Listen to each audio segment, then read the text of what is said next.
Muy buenas a todos, chicos y chicas, soy Guille. Vamos a empezar este tema, el de la Segunda Guerra Mundial. Y bien, muchos de vosotros ya conocéis este tema y es uno de los más importantes, por no decir el que más, de la historia actual. Y bueno, vamos a intentar recalcar lo más importante tanto en antecedentes, desarrollo y consecuencias. Y seguramente haya muchas cosas que ya conozcáis que nos las vamos a dejar atrás. Bien, como ya he comentado, es un tema que da mucho para hablar y se suele conocer sin haberlo estudiado. Existen muchísimas referencias en películas como Salvar al Soldado Ryan, la mítica escena del desembarco de Normandía en la pelea de Omaha, o Pearl Harbor, que se detalla muy bien el ataque de los japoneses a los estadounidenses, que provocaron la entrada de estos últimos en la guerra. Luego tenemos series como Hermanos de Sangre, que al que le interese el tema estaría muy bien que la viese, que es la batalla de Normandía desde otro punto de vista. Y bueno, ya documentales, unos que ya están saliendo ahora en color, que están muy bien, que si los buscáis, se llaman Apocalipsis del National Geographic y están bastante bien. Luego videojuegos, ¿quién no conoce el Call of Duty o el Battlefield? También infinidad de bibliografía, en definitiva, es un tema que no para de producir material, ya que es muy reciente. Es muy reciente tanto de que las últimas generaciones que la vivieron todavía puede llegar a darse que sigan viviendo. Pero bueno, en términos históricos es muy reciente la Segunda Guerra Mundial. Y bien, hay que tener claro que la Segunda Guerra Mundial es la guerra de las guerras. Si la Primera Guerra Mundial ya era muy importante, como la consecuencia de todos los conflictos, la Segunda Guerra Mundial hay que tener en cuenta que es una consecuencia directa de la primera. Esto os lo tenéis que quedar muy claro. Dura 6 años, desde 1939 hasta 1945, comienza con la invasión de Polonia por parte de los alemanes y acaba con el lanzamiento de las bombas atómicas en Hiroshima y Nagasaki, que hace que ante tanta devastación Japón ya no pueda mantenerse en la guerra.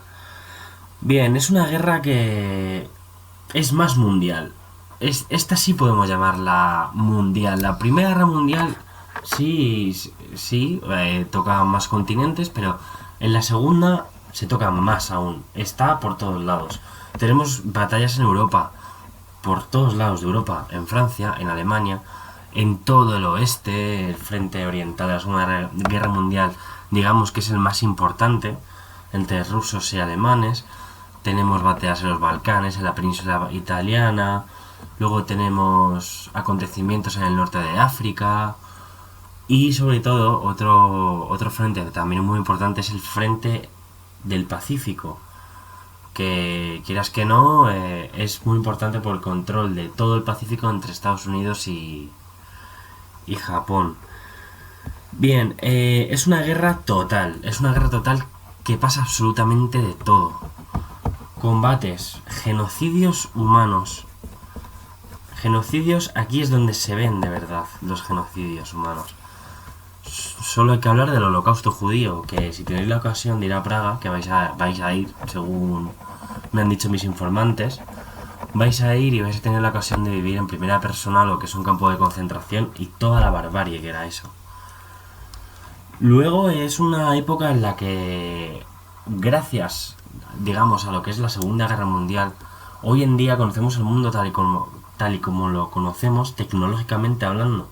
Porque mucha de la tecnología que usamos hoy en día, como puede ser la electrónica de un móvil, se desarrolla en sus inicios, en la Segunda Guerra Mundial, por la carrera armamentística y tecnológica para ir por encima de la guerra.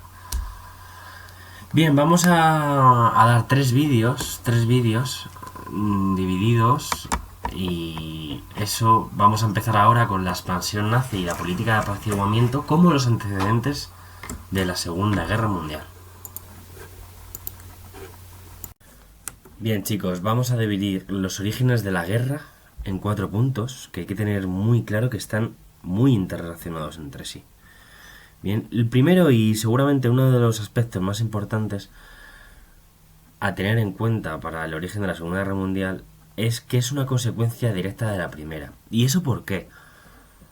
Por la imposición de la Paz de Versalles. La Paz de Versalles, recordarla, que es una serie de tratados en el cual el Tratado de Versalles que se le impone a Alemania como única culpable y la exclusividad de la culpa de la guerra. Alemania es la culpable y a raíz de eso tiene que pagar unas sanciones económicas, pero donde nos vamos a centrar más aquí es en las imposiciones territoriales que se les imponen a los alemanes tras este tratado. Bien, centrándonos en las imposiciones territoriales, como vemos en el mapa, además que tener en cuenta que Alemania perdió todas sus colonias, sí, llegó tarde a la colonización, pero quieras que no, ya tenían alguna colonia en África y no estaba muy de acuerdo en eso. Pero lo más importante es lo que le pasó a lo que era el Imperio Alemán. Bien, como bien tenemos en el mapa, el norte, en la península de Jutlandia, pasa a Dinamarca.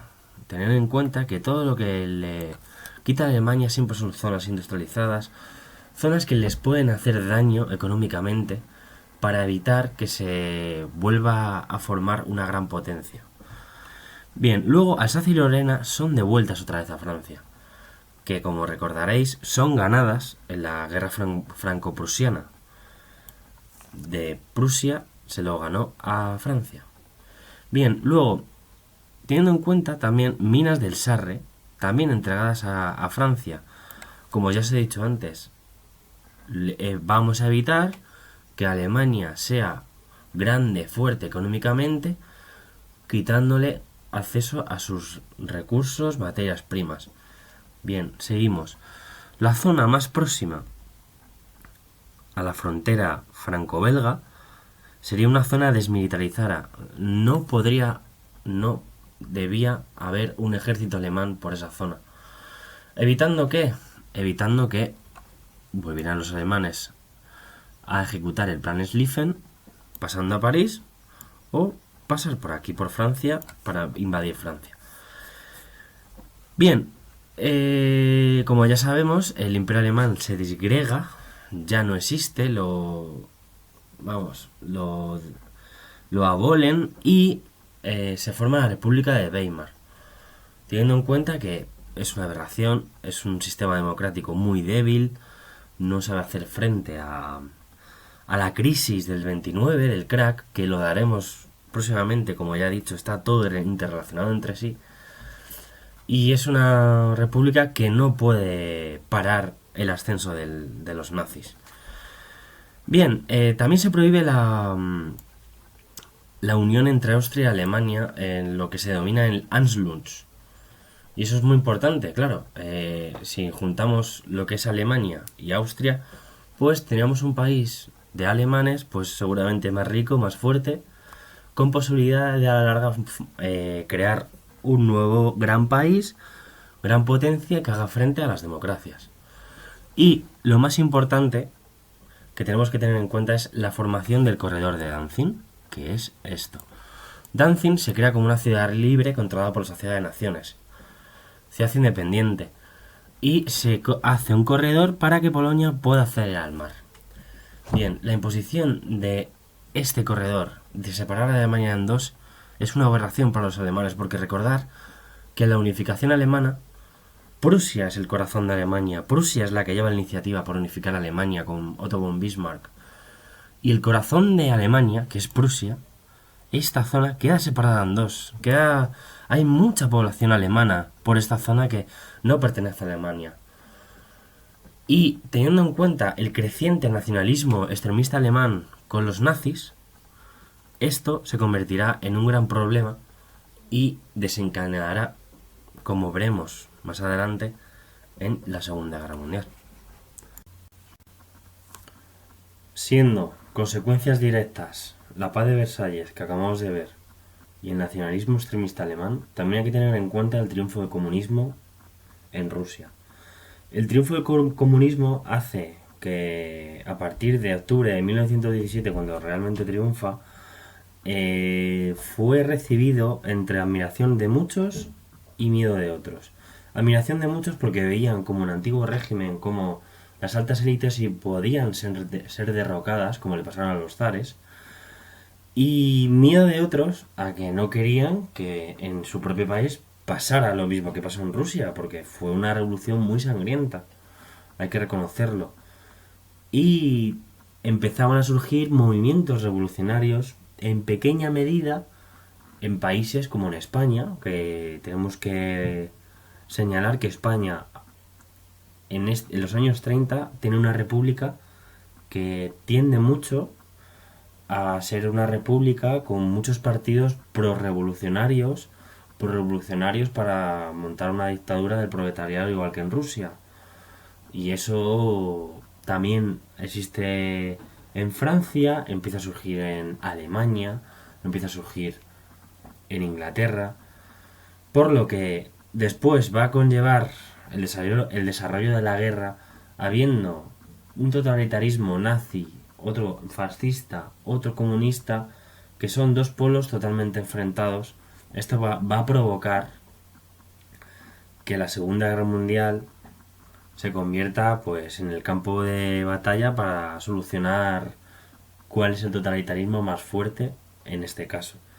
Bien, como te podemos interrelacionarlo todo, la Gran Depresión es clave, tanto en el auge de estos totalitarismos como en cómo están montadas las democracias. Porque las democracias acaban la Primera Guerra Mundial, son las grandes vencedoras, pero se le viene grande lo que pasa en los años 30. El auge tan fuerte que tiene Hitler, como vamos a ver a continuación, en su política tan agresiva exterior, hace que la debilidad de los países democráticos, ya puede ser por motivos económicos, por motivos sociales, por motivos políticos, hace que, además de una sociedad de naciones que se crea como una organización precursora de lo que conocemos hoy en día de la ONU, de la Organización de las Naciones Unidas, no pueda servir de organismo internacional con el fin de mediar para evitar guerras. Y son incapaces los países democráticos, como vamos a ver a continuación, de hacer frente a todo lo que hacen los totalitarismos y todo lo que demandan y persiguen. Bien, seguimos con el tema, con una cosa que es importante también tener en cuenta, que es precursora de lo que es la guerra, que es la expansión de los fascismos. Bien, hablamos de políticas expansionistas y agresivas de tres países sobre todo, que son Japón, Italia y Alemania, siendo la última la más importante y la que más consecuencias va a tener para el estallido de la guerra.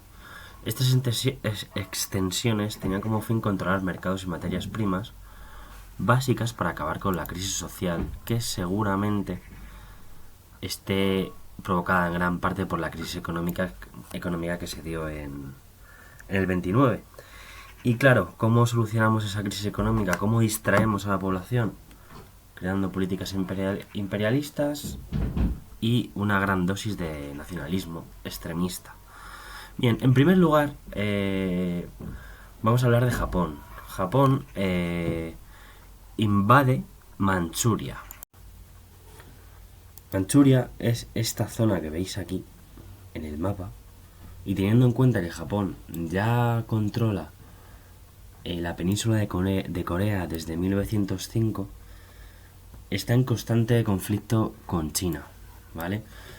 Entonces, ¿Japón qué busca? Japón, teniendo en cuenta que es un archipiélago de islas, busca campos, busca materias primas para poder desarrollarse de una forma más grande y poder tener un potencial que pueda hacer frente comercialmente a su gran rival, que en este caso es Estados Unidos, por el control del Pacífico.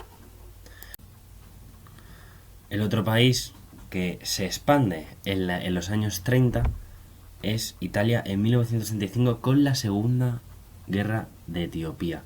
Recordar que los italianos son la única potencia que fueron derrotados por una potencia africana como era Etiopía, que era uno de los pocos países que eran independientes a finales del 19. en el continente africano. Entonces, teniendo en cuenta que Italia, contando con la oposición del Reino Unido y la tibieza de Francia en una de las características claves de la política de apaciguamiento, y con el total apoyo de Alemania, que Hitler veía a Mussolini como un ejemplo a seguir, este líder fascista italiano lo que quería era convertir a Italia en una gran potencia imperialista, cosa que no pudo tener la ocasión de hacer en el siglo XIX, como se hizo Inglaterra, se hizo Francia, y crear una potencia imperialista además de su imperio africano y de dominar el mar Mediterráneo como pasaba en la antigua Roma. Es lo que buscaba la propaganda de Mussolini, y es lo que buscaba el fascismo italiano. Pero como veremos a la larga, durante la guerra no lo va a conseguir. Bien, nos centramos en la expansión de Alemania. Como ya hemos comentado, la expansión de Alemania tiene que ver con la llegada de Hitler al poder. Es un gran punto de inflexión que será clave para entender el estallido de la guerra. Hitler, como vimos en el anterior tema, promete abolir el Tratado de Versalles, y es una cosa que va a hacer desde el primer momento que llega. Lo cumple. Lo primero que hace es el rearme, hacer una economía de guerra basada en el rearme de Alemania y la consecuente expansión territorial, al igual que han hecho Japón e Italia, para asegurar materias primas que son claves para el desarrollo de Alemania como una gran potencia. Las dos primeras acciones que emprende son la ocupación del Sagre. Las primeras acciones que emprende son la ocupación del Sarre y la remilitarización de la zona de la Renania. ¿Vale? Una, la del Sarre en 1935, y la remilitarización de Renania en 1936, a la vez que el rearme ya está en marcha. Es decir, Hitler ya está aboliendo el Tratado de Versalles ante la incrédula mirada de las democracias lideradas por Inglaterra y por Francia, que de momento no hacen nada. En esta situación, con el estallido de la Guerra Civil Española en 1936, digamos que hay otro punto de inflexión en este periodo de entreguerras y pre-momento al estallido de la guerra. Alemania e Italia participan activamente en la Guerra Civil Española, apoyando al bando de los militares fascistas españoles que habían dado un golpe de estado al gobierno republicano, que como ya sabéis está impuesto desde 1931 tras la caída de la monarquía. Claro, este gobierno republicano era de índole pro-revolucionario, era muy asiduo a las ideas comunistas que se estaban dando en Rusia con Stalin. ¿Qué ocurre entonces? Las democracias decidieron intervenir a favor del sistema democrático que en sí existía en España, cosa que sí hizo la Unión Soviética, poniéndose del lado de los republicanos españoles que luchaban en contra del bando denominado nacional. Entonces, se puede decir que la Guerra Civil Española fue un pretexto, fue como un campo de pruebas para lo que se iba a venir a partir del 39.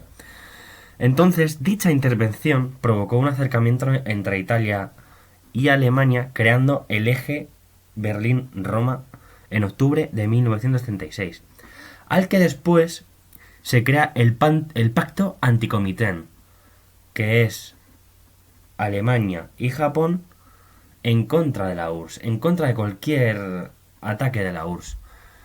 Se asocian porque ven a la URSS como un enemigo, y un enemigo que, según sus ideologías, no puede existir en la faz de la Tierra. Y en este pacto, el cual se crea en noviembre de 1936 también, se une posteriormente Italia. Bien, la política de apaciguamiento es un elemento muy importante a tener en cuenta, ya que fue por su fracaso, por su inutilidad, fue clave para el desarrollo de la Segunda Guerra Mundial y sobre todo su estallido. Vale, tener que tener en cuenta de que Neville Chamberlain fue uno de los artífices de esta política. Es el ministro británico e Inglaterra es la que lleva la voz cantante de las democracias. Tener en cuenta que Estados Unidos no está en la primera línea del mundo, ya que sigue con su política aislacionista que adoptó tras la Primera Guerra Mundial.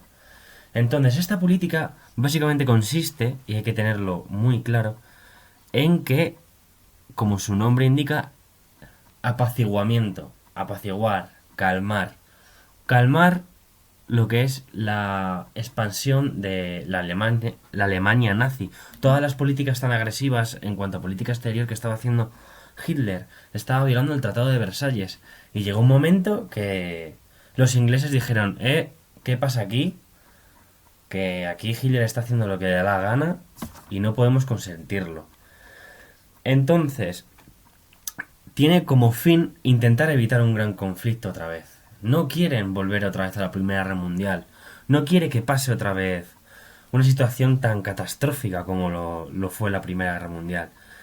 Y quiere acabar con esa política de Hitler que, como ya hemos visto, no había quien le parase. Entonces, Hitler, en su política expansionista, decidió invadir Austria, violando otra vez el Tratado de Versalles, produciendo el Anschluss, ese de que dice de la unión de los pueblos alemanes.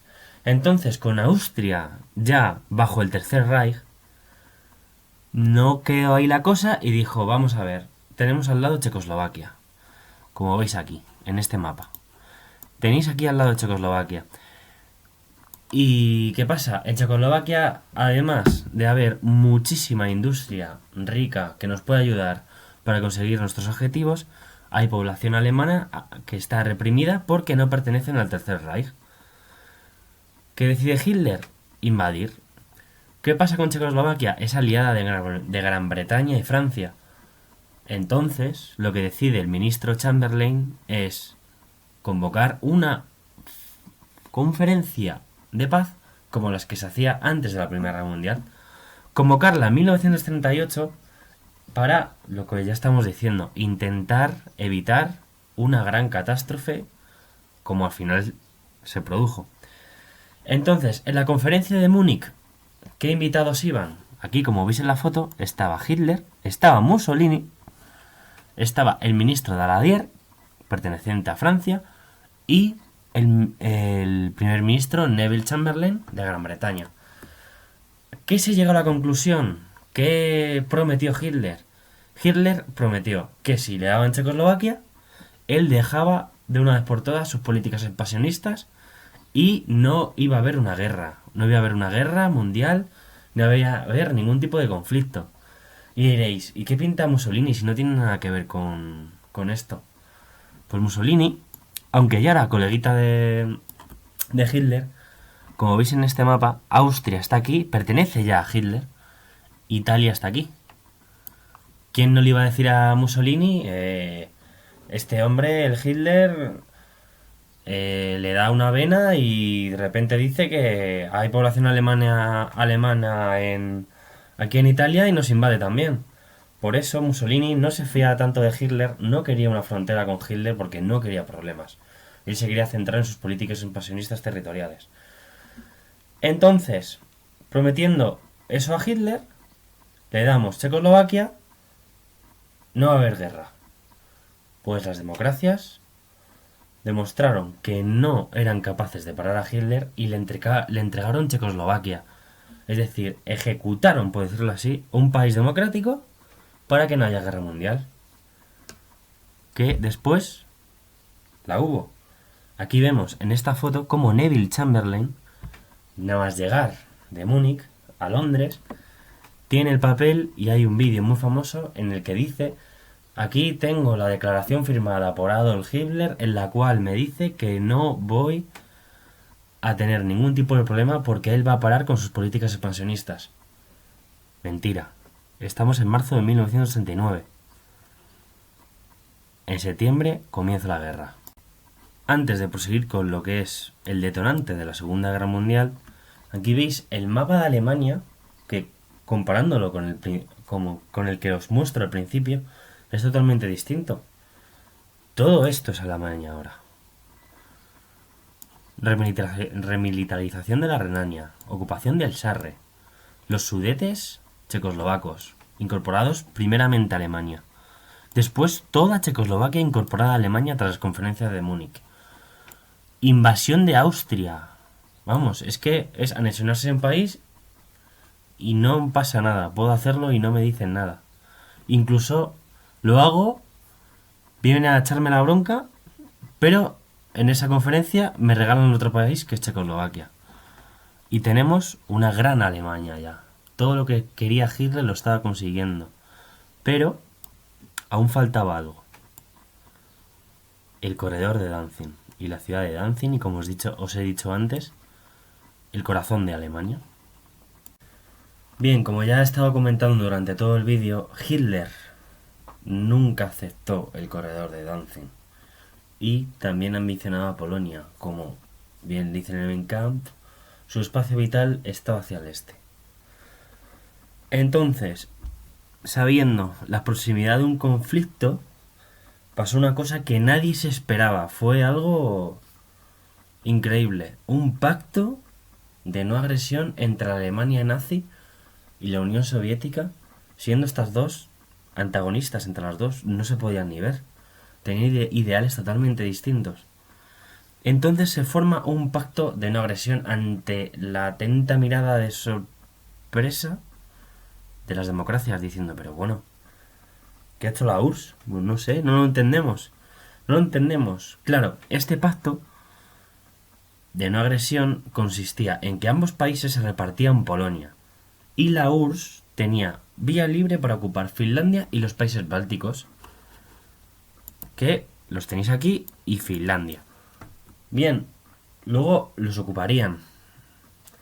Pero claro, Hitler conseguía lo que quería: quitar el corredor de Danzig, unir toda Alemania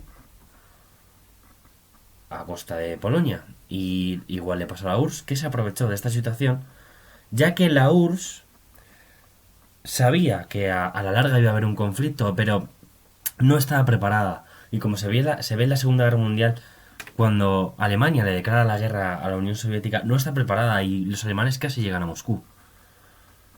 Claro, Stalin sabía que no tenía tiempo si se pasaba una guerra mañana, no tenía tiempo y podía perderla, y podía echar por la borda todo lo que había conseguido el comunismo hasta ahora, que prácticamente no había sido mucho, porque no se había consolidado el Estado comunista. Entonces Polonia, sabiendo lo que iba a venir, sabiendo las aspiraciones de Hitler, sabiendo cómo se había comportado Hitler con la anexión de Austria, con la anexión de Checoslovaquia, decía, bueno, vamos a hacer una alianza con las democracias, de que me prometan que si me invaden, me defiendan. Y eso pasó. El 1 de septiembre de 1939, Hitler invade Polonia de una manera muy graciosa, por decirlo así, porque en Danzig, la ciudad libre controlada por la Sociedad de Naciones, había una embarcación alemana allí fondeada, y entonces lo que hicieron los alemanes fueron disfrazarse de polacos, sabotear la embarcación alemana, y así los alemanes tenían pretexto para invadir Polonia, porque, oye, me han agredido, yo también voy a agredirles a ellos. Ojo por ojo, diente por diente. Era mentira. Entonces, el 1 de septiembre Hitler entra en Polonia. El 3 de septiembre, Francia e Inglaterra le declaran la guerra a Alemania. Cosa que Hitler no se esperaba. Hitler decía, si han tragado tanto con Checoslovaquia, Austria, no creo que se metan en una guerra por Polonia. Bueno, pues se metieron en una guerra que duraría 6 años y solo acabaría con la destrucción total de los nazis. Y bueno, añado que estoy viendo que en YouTube se ve muy pequeña la pantalla y Nada, deciros que es la primera vez que lo hago con esta aplicación y la verdad que no es igual hacerlo en un iPad que en un Windows normal. El próximo vídeo voy a intentar que salga mejor, la verdad.